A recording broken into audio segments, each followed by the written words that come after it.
Hey guys, welcome back to the podcast. I'm your host, Kay Anagonio. You can find me on social media at Kay Anagonio Photography, and my website's kayanagoniophotography.com. If you want to see my work, go check it out. This podcast is for filmmakers and photographers and other creators. I wanted to create this podcast to share with you guys some of the knowledge that I've gained while being in the industry over the past couple of years and bring on some of my friends and some of your favorite creators to tell their stories. So on this week's episode, I have the highly requested Casey Steinmiller. Casey is a videographer. He lives in Pittsburg, Kansas, and he shoots for bands. He tours with bands. He shoots weddings quite often. And I think his story is quite interesting with how he got involved in this industry. So I wanted to get him on, and I also wanted to talk to him about some of his touring stories because there's nothing quite like a good tour story. What's up, guys? I am here with Mr. Casey Steinmiller. Would you like to introduce yourself and what you do? Hey, how's it going? My name is Casey Steinmiller. I'm a touring content creator, so I do video, photo, graphics, web, the works, and things like that. So how did you get started? Let's backtrack. So let's talk about when you got started and what made you kind of like initially feel that bug for content creation.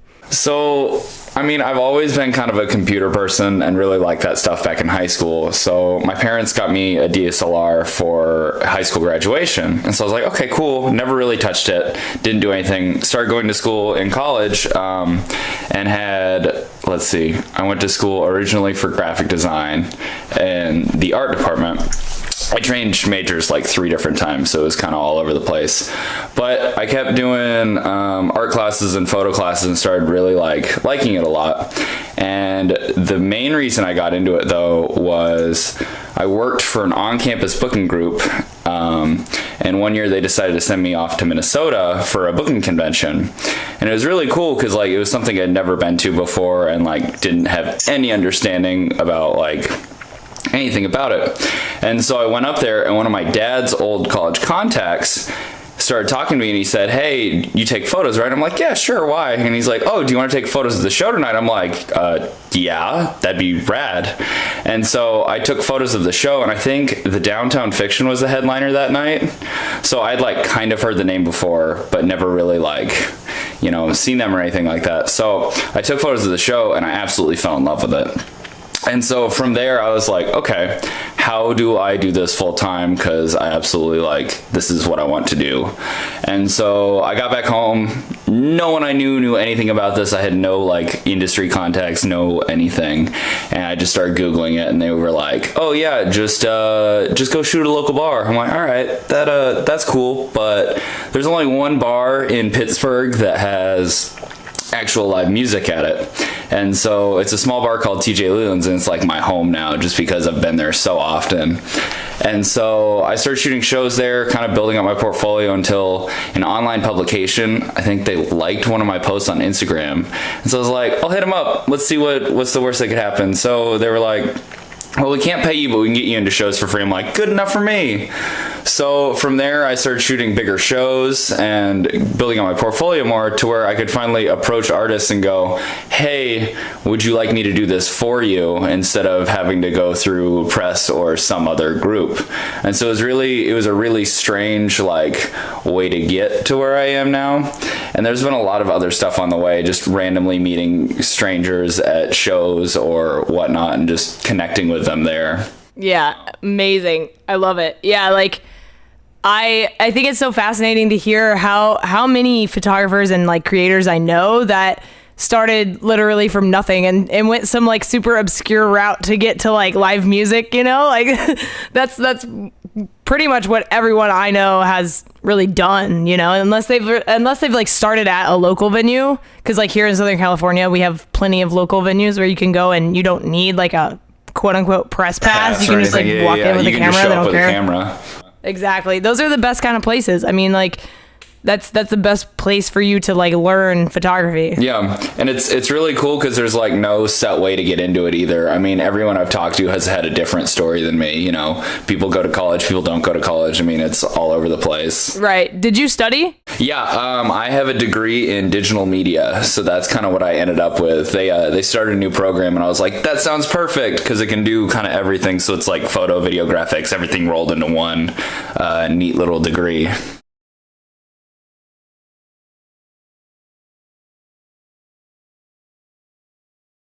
Why did you choose like photography? What made you choose that over anything else? Like you could have literally done anything with your, with your degree. You know, honestly, I just like the creation part of it. I mean, I do video and graphics and other stuff too, but like the photo aspect is just capturing a single moment is kind of a challenge compared to like an entire thing. And so being able to get that moment and someone can like look at that photo and kind of realize, whoa, that's what's happening right now. You know what I mean?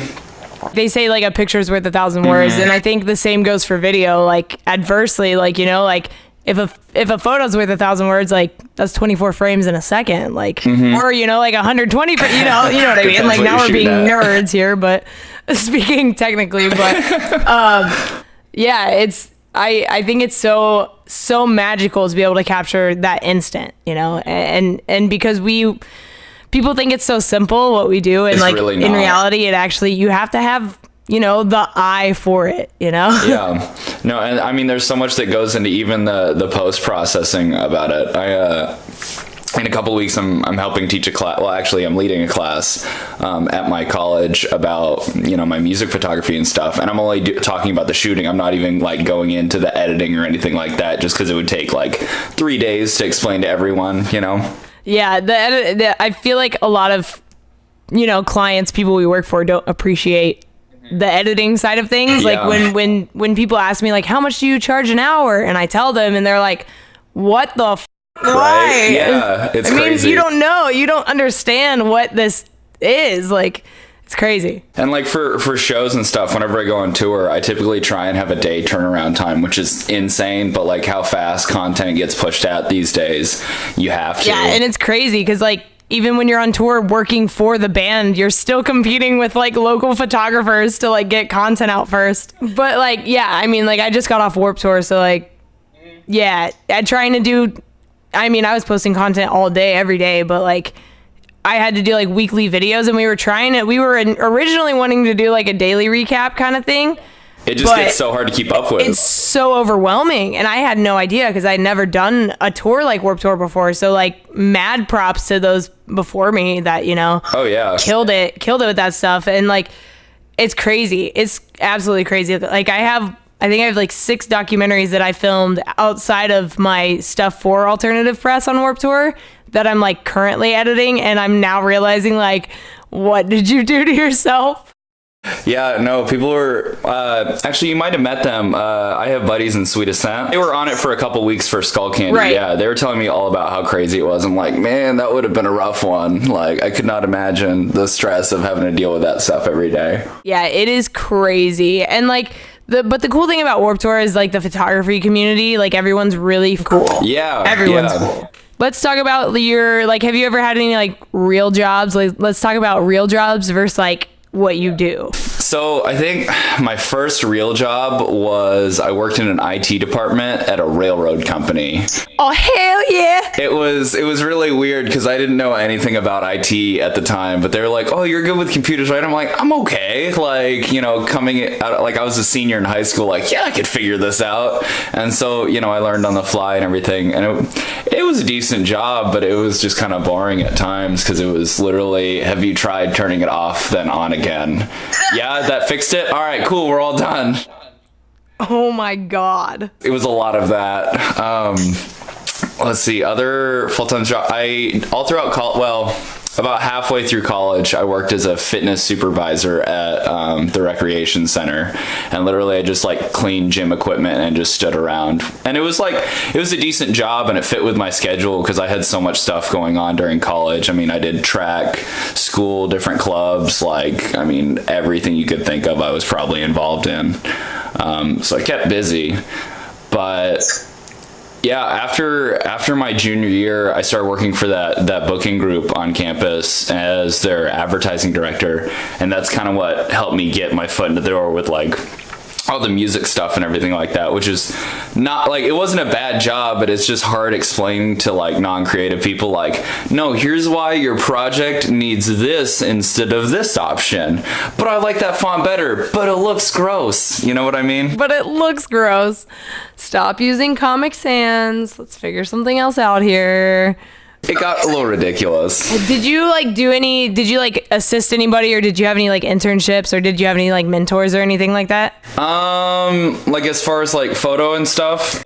Yeah, or did you, I mean, even things like, did you watch anyone on YouTube that inspired you? You know what I mean? Like how did you like get your creativity? I mean, so whenever I was starting out, I think it was 2.5 years ago, there wasn't like a whole lot online. I think Adam L. Macias was like the big name at the time. Watched all of his stuff. But then I drew a lot of like influence from Ashley Osborne and all of her stuff, because it's all very like dark and contrasty and very, you know, she does a really good job with like black and white editing and stuff like that. So that's like kind of, I learned from Adam, but I got inspiration from Ashley, kind of a deal.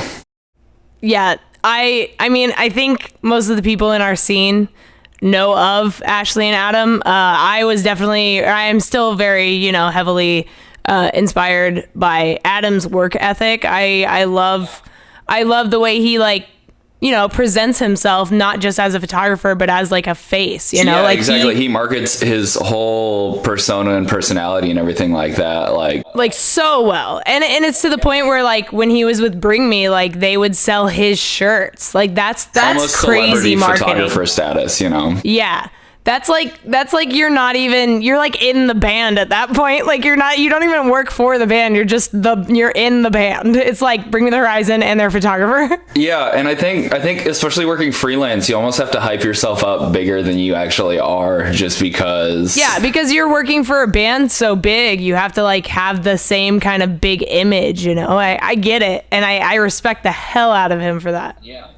Crazy. And I mean, the same goes with Ashley. Like she and I, we go back, we had some like photography drama when we first met, but like we ended up having to be like roommates last year at the APMAs, and like she's the fucking coolest. Like it was one of those things where I was like super nervous about it, but we had like mended things a little bit, and I want to bring her on and talk about it because like I feel like it's important to talk about those kind of things, like, you know, drama in the industry. And like Ashley's so fucking talented, and like it sucked not having that relationship with her before, because I love her work and I like admire her so much. And like now having like gotten to know her and like spend time with her and like work with her, it's like she's absolutely, I take so much inspiration from her, like so much more than I did before even. So yeah, like I totally feel you on both those people. They're great photographers, and everyone listening needs to go check them out for sure. Yeah, no kidding. And the industry's so small too. I mean, there's so many photographers I know that just don't get mentions just because like, I mean, they're friends of mine and they're big in the scene, but like they're not like that level yet. You know what I mean? Absolutely. Yeah. I mean, I could go, I have lists and lists and lists of people that I should just do a whole episode of photographers. You want to talk about times you've been screwed over? Yeah, I have one story in particular that was very fun, and I'm going to leave out names just for no drama's sake. Keep the guilty people innocent, or whatever it is, innocent, or whatever. That thing.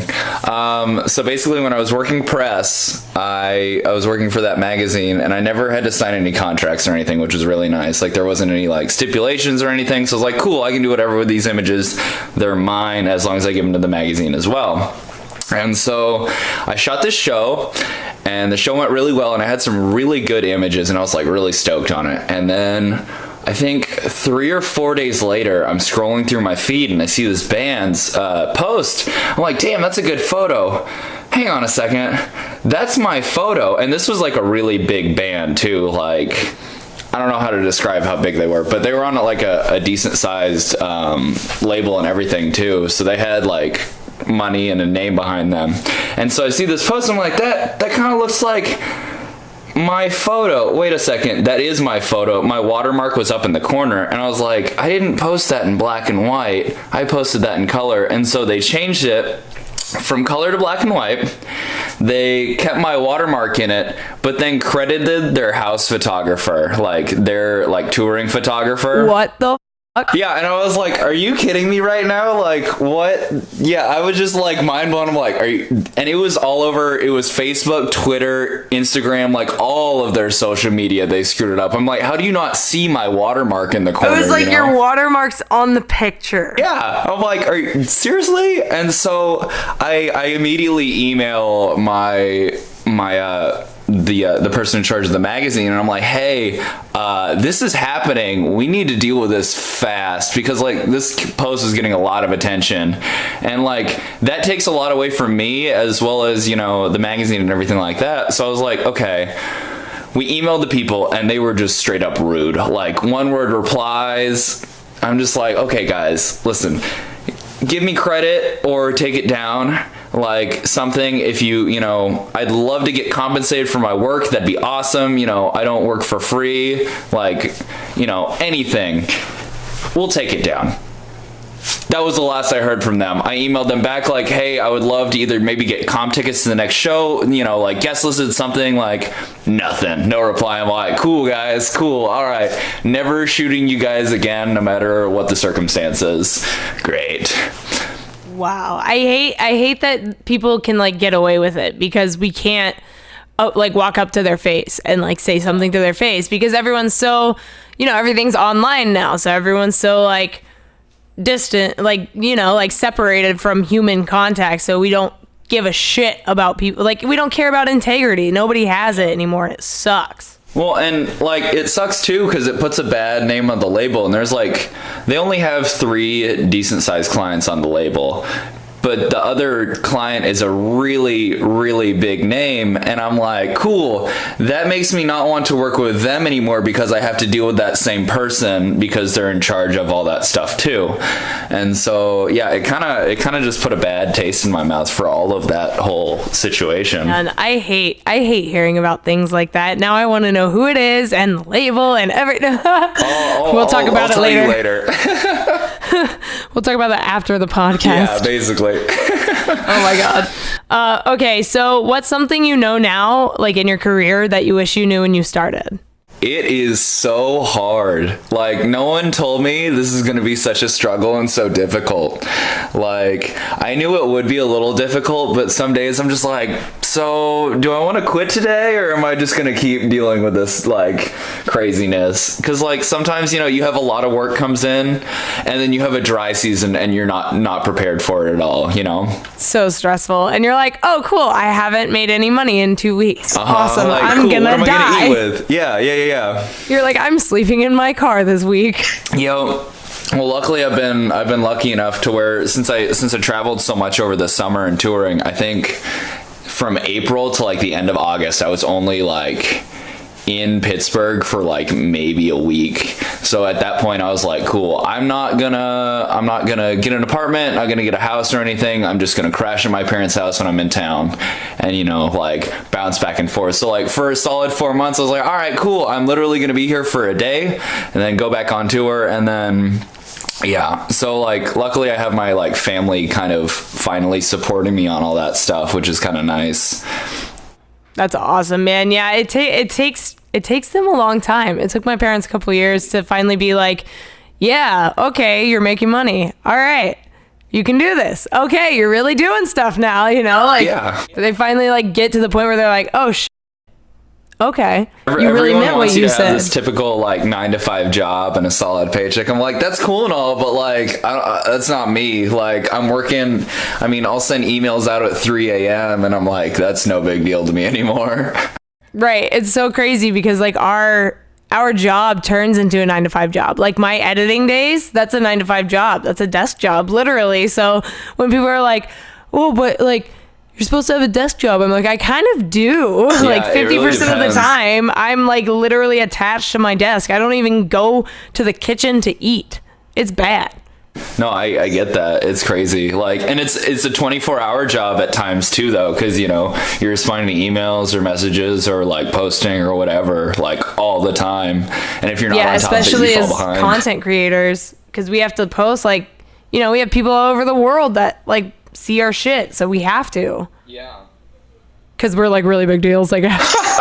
Okay, so tour stories. I want to hear some of these. Tell me some tour stories. Oh man, so a lot of the tours I did were like smaller DIY tours. So like those are the best. You have better stories than anyone. Well, I mean they're great and they're awful. I spent so many nights in a Walmart parking lot, like dying of the heat or freezing to death, but it's fine. One of my favorites was, so my buddies in Sweet Ascent, they just sold their van. And they were about to buy a new one. And this was like a week before tour. And so the guy who they were buying a van from was like, yo, I can't sell you this van. My partner wants to take on a spring break trip. And we're like, oh, cool. We're 3 days out from tour now. And we don't have a vehicle. So their buddy basically let them borrow an RV. And so they had this RV and trailer for an entire like week and a half, 2 weeks of touring. And so this RV and trailer, it came with the stigma of it does not have heat or air conditioning. So we're like, okay, we can deal with that. Little did we know it would blizzard that entire week in the Midwest whenever we were there. So we're in a Walmart parking lot and there are like snow drifts on the side of this RV, and I'm in the back with a full like 0-degree sleeping bag, like cozy as hell, and Bobby is also in the back with another like winter sleeping bag. But the other 3 guys in the front do not have winter sleeping bags, and so they are throwing on socks after pants after jeans after sweatpants, and then like hoodies on top of t-shirts on top of long t-shirts, like, and then throwing robes on top of all that stuff, going, hey guys, can I borrow like your sleeping bag for like 10 minutes? I just want to sleep for a second. And I'm just in the back, like in shorts, like in my sleeping bag, like, nah, sorry man, I'm good right now. Wow, that's insane. Those kind of stories, man, I've heard so many crazy stories about winter, like winter touring. Not okay. It's crazy. And especially like if you're touring like either up north or in the Midwest, like whenever it gets really, really cold, because the weather can get so crazy, It's stupid. It's stupid what we do. And people get pissed. They're like, why'd you cancel the show? Why aren't you coming to our town? We got snowed in somewhere else. Yeah. Because our RV is upside down in a blizzard. Yeah. Sorry. Like, fuck you. It's ridiculous. Oh my God, tell me more, please. One more story. I gotta hear it. I'm trying to think of like really, really good ones.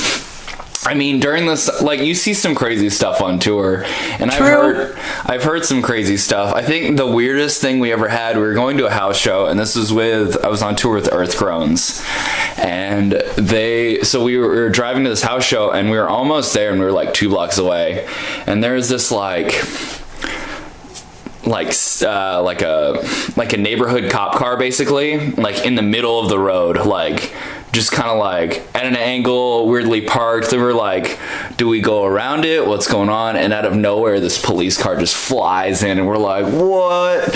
So we kind of pull over for a second to see what was going on. And this lady had stolen the neighborhood car and OD'd on heroin. And like, yeah, and we're just watching all of this go down. Like ambulances show up and like they drag her out of the car and like bring her back to life. And we're like, what the heck? Like, it was just the weirdest thing I've ever seen. And I'm just like, this is nuts. That is unreal. Yeah, it was just, I mean, it's one of those things where I'm like, I don't know where else I would see that except, I don't even remember what town we were in. I think it was Columbus, Ohio, actually. It was just the strangest thing. I'm like, okay, that's neat. Now we got to go do a show like nothing happened. You know what's crazy about touring? We see things that like you shouldn't see, like we just end up in the weirdest places, I feel. Like I was on tour with Escape the Fate in 2016 and we were in Tennessee. I think we were in like Knoxville. I don't know where we were. Anyway, we were somewhere in the country, and the show had ended and we're walking back like out of the venue, and like there's a hotel connected to the venue.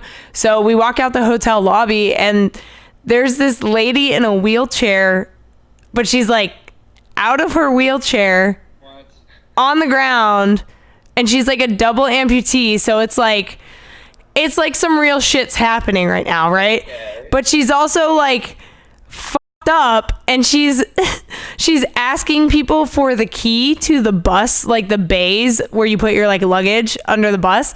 She's like, I need the key to the hotel room. And she thinks it's like the hotel room, the bus, the bay, the thing. Oh my gosh. So she's like trying to open our bus, and we're freaking out. And she's crawling around all like, she's all messed up on drugs. And like, I was like, zombie lady, what is she doing? We were like, she's gonna eat us. Oh my gosh, that's crazy.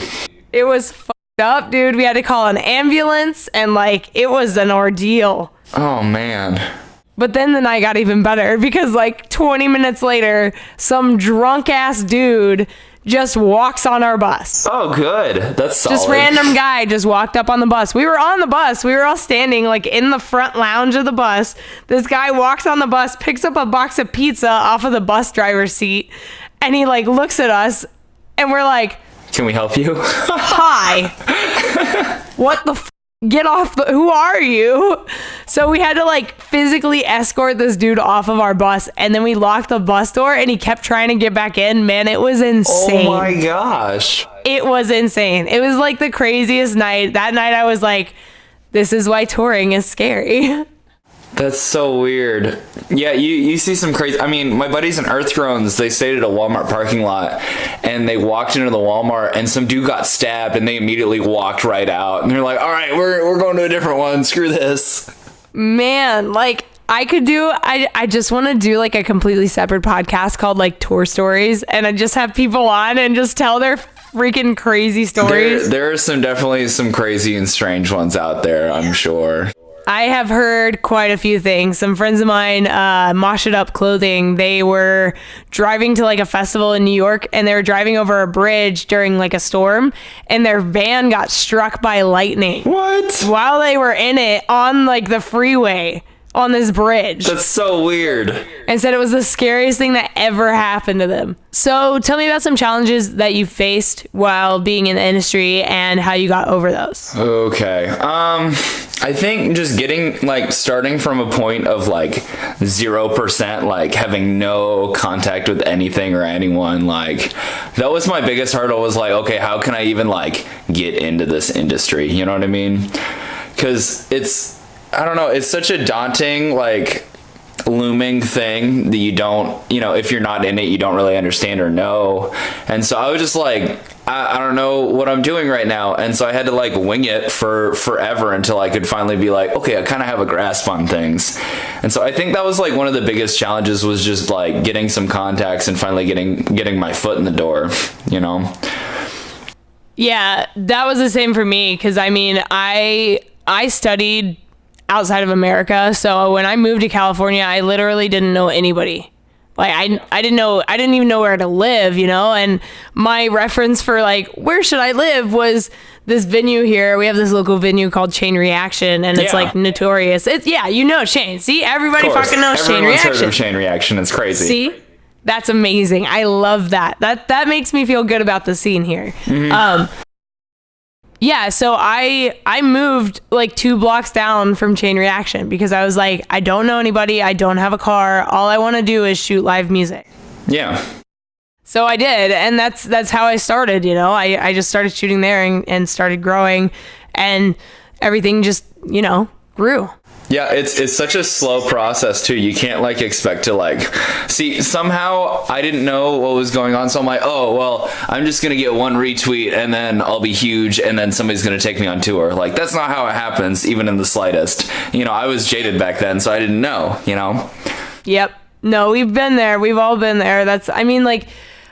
We still feel that way. We're like, oh my God, if if Obama retweets me, that means I'm gonna get hired by the FBI, that's how we still feel that way, because we still have those same ambitions. But But now I feel like we realize and we like understand that, hey, it doesn't really work quite like that, but use it as a tool to go farther. You gotta use that momentum.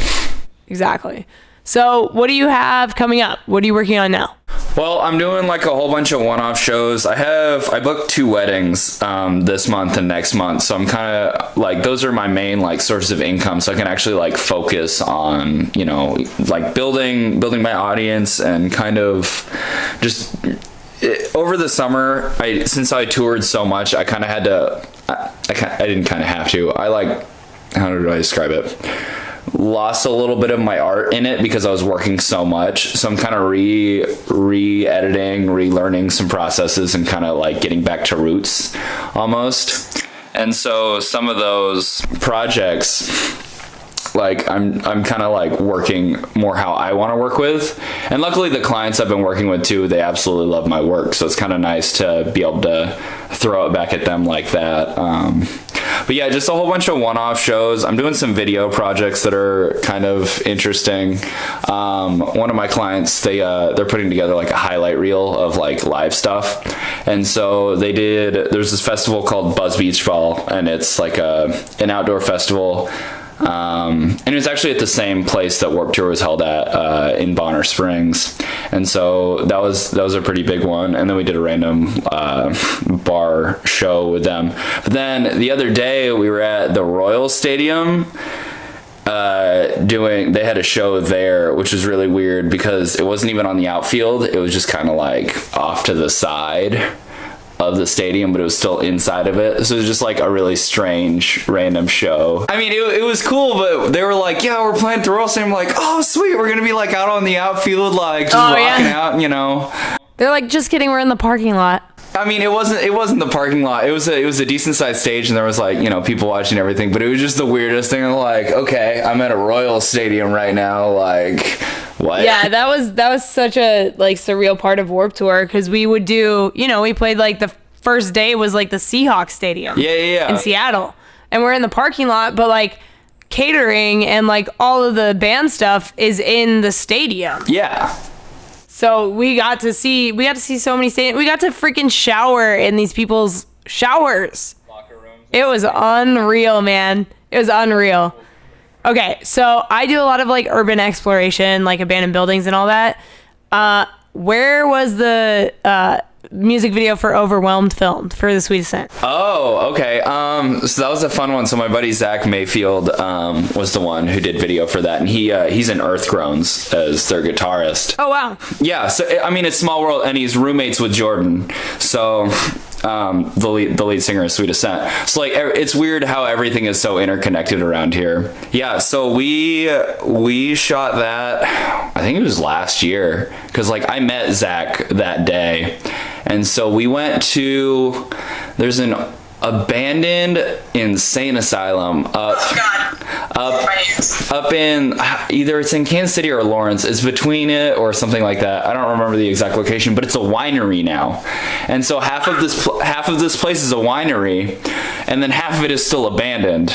So we asked them, we're like, hey, can we, you know, shoot on your location and everything like that? They're like, yeah, sure. Just, you know, be careful and like, don't do anything stupid. We're like, all right, yeah, we can do that. Like, no worries. And so we shot it, and it was just really weird. Like, I don't know. I mean, it was cool because we got some like really cool shots, and like it fit the look really well. But yeah, and then we shot part of it also in the backyard of the guitarist's house where all the fire was. Yeah. So we literally just made this huge pile of bonfire material and just lit it up. Wow. I think something about you know, filmmakers and using fire go hand in hand pretty well, and we are by no means pyrotechnics, but we like to pretend to be. Oh yeah, no, we did our best with a bunch of lighter fluid and, you know, I did before I left for Warped Tour. I like literally like a couple weeks before I left for Warped Tour. I actually I guess it was a few months. Anyway, I used a baseball bat, and we lit a baseball bat on fire for a shot, and I was like, this will look so sick. And I was like, I'm gonna light it for you, and then I'm gonna hand it to you because like, duh. So I light this thing up, and I pick it up the way you're supposed to, and it like flashes back and burns my finger, and it's all on video, and I'm holding on to this thing, and I hold on to it for like 2 seconds before I realize that I'm on fire, and I drop it, and it was so bad, man. I had a freaking zombie finger for like all of Warped Tour. Oh man, was it like one of your shooting hands? Like was it? Oh, it was my shooting finger, in fact. Oh man, that's awful. That's rough. It was bad, dude. It was so bad. And I was like, I don't know if my finger's gonna survive this. Yeah. The things we do and then for going art. on Warped Tour where like it's not as easy to take care of like an injury or like an infection or something like that, you know? Yep. And only to add insult to injury, the first day of Warped Tour in Seattle, well, it was actually before Warped Tour. It was like one of the rehearsal days that we had. I was skating, like going to film some B-roll of the city for a video, and there's like a crack in the sidewalk, and I'm live streaming on AP's Instagram, right? So there's like 900 people, like I'm hanging out, talking about Seattle, Warped Tour, all this stuff, and all of a sudden, I nosedive into the sidewalk, right? Oh no. With my camera in one hand, phone in the other hand, phone slides out of my hand, and I like get up and I'm laughing, and I look at my phone and my face is just bleeding, and everyone's freaking out. Oh my gosh. That's unreal, dude. So yeah, first day of Warped Tour, or like before Warped Tour even started, I was a mess. Good start. I know. Every tour I get injured. I like stabbed myself in the forehead on tour. Man, it's bad. I always get sick. That's my problem. Like halfway through tour, or like sometimes I'll get sick the day before I leave. I'm like, really? You couldn't wait till I got home? Like I had to get sick today, you know? Right. Oh God, it's the worst. I hate getting sick on tour. There's nothing worse than getting sick on tour. Your body's already like pushing itself really hard. So like adding on being sick is just, it's too much sometimes. It's just draining. And like, Warped Tour was so, you know, like that's a whole other tour. Like 7 weeks. Like I'm thinking about it and I'm like getting like flashbacks. I'm like, oh my God. It's like war flashback. Oh God, I loved it. Okay, so tell me some final thoughts from you. What would you like to tell the audience? Oh geez, I don't know. Good start. Yeah, I know, right? It's like I'm prepared or something. See, I think about these kinds of questions like, yeah, I could talk about that, and then I talk about it way too early, so I can't talk about it later. You're like, well, I said all my advice. Now I have nothing. I know nothing else about photos. I mean, I guess like if you're doing freelance stuff, just don't get discouraged too easily. It gets really rough and like tough at times, but like if you push through it, it gets a little bit better at least. You know? It gets a little bit better. That's amazing. That's the best advice I think I've ever heard. And it's the most honest advice I've ever heard. I mean, there's no sense in sugarcoating it, because then like if people get into it, they're like, yeah, but this person said it was so easy. And you know, it really isn't. Like, you know, you want to tell people up front, that way they're not like dying later on from, you know, trying so hard and it just doesn't work out for them because they get bummed out, you know? Yeah, it is. There are a lot of ups and downs for sure. It really is. And I think no matter how successful you get, no matter how many jobs you get, like I think there will always be that sense of fear when we don't have work. So like that never goes away. Oh ever. Yeah. Even if you have like millions of dollars saved, it never goes away. 100% agreed. I understand that. All right, where can we find your stuff? All right, so I'm on all the social media, Facebook, Twitter, Instagram, Steinmiller Productions on just about everything except Twitter, because that is a large Twitter handle, so I'm just Steinmiller C on Twitter. And then my website is steinmillerproductions.com. Absolutely fantastic. Thank you for being on, Casey. I appreciate it. Yeah, this was rad. Hey, maybe we'll do this again in like a year and like catch up. Real. Well, I mean, you and I will keep in touch, but like, I mean, like the podcast. Yeah, no, hopefully we run into each other on the road or something sometime. I think it'd be cool to actually like put a face to a name, you know? Absolutely. You guys, these podcasts just keep getting more and more and more exciting. I feel like I'm learning so much more than I did in school, and I've had some of you guys in the ratings down below say similar things, that you have learned more from this podcast than you are in your film or photo or whatever music course that you're taking. And you know what? I am very, very happy and honored that you feel that way. And to all of the teachers out there, please, if you don't know what you're talking about, can you just like play these podcast episodes to your students? Because I want them to be informed. And if you're not informing them properly, I would love to be the one to inform them. But guys, if you want to support Casey, go check him out at Casey Steinmiller Productions. Good luck with everything you're doing, man. I really appreciate you taking the time out to be on this podcast, which is called Project Freelance, #Project Freelance, when you share the podcast. If you guys want some discounts on some camera gear, check out the description. There are some links down there to those kind of things. And if you want to enter a photography contest and win money, prizes, camera gear, all kinds of really amazing things, I host these contests on a website called Guru Shots. Please go check it out. Like I said, down below, description, links, hit it up. Let me know if you guys need anything, want to know anything, either in the comments here or at Anagonio Photography on Instagram or Facebook, or KAnagoniaphotography.com. I will talk to you guys next week. Thank you for listening to this week's episode of Project Freelance.